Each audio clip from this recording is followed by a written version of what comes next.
La campagne présidentielle commence à battre son plein, puisque hier, il y avait deux meetings importants, celui de Jean-Luc Mélenchon, de la France Insoumise, et puis Éric Zemmour, qui est enfin sorti du bois. Il s'est déclaré cette semaine à l'élection présidentielle. Chacun peut se présenter au présidentiel. C'est normal, c'est la Ve République, c'est une grande démocratie qu'est la France. D'ailleurs, Éric Zemmour a pu tenir son meeting avec 13 000 personnes, sans même qu'il y ait des passes sanitaires.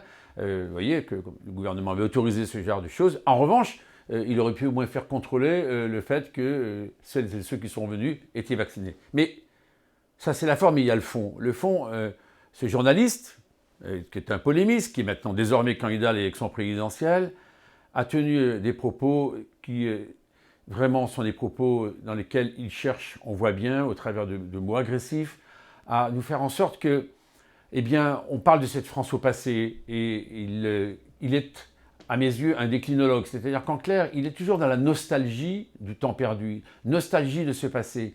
Et les solutions qu'il propose, radicales, sont des solutions qu'il propose avec une violence des mots, et ça n'est pas acceptable. Le débat démocratique doit être apaisé. Des mots très violents sur les journalistes, alors qu'il l'a été lui-même, alors qu'il a utilisé l'écriture, les différents plateaux de télévision pour être encore plus connu.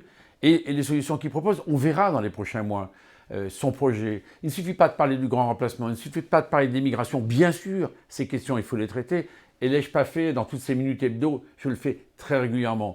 Mais on ne peut pas uniquement faire en sorte de pointer du doigt, parce que ce qu'il faut, c'est la France des solutions. La France, comme un peu d'ailleurs Valérie Pécresse l'a proposé, ou comme le fait Emmanuel Macron au quotidien. Il faut trouver des solutions. Et ces solutions, elles ne passent pas uniquement par pointant les uns et les autres. Ça n'est pas ainsi. Il faut réunir la France. Le président de la République, ou la présidente qui sera choisie, devra être le président de tous les Français. On ne peut pas stigmatiser les musulmans, puis les juifs, puis Pétain. Non, ça ne fonctionne pas ainsi.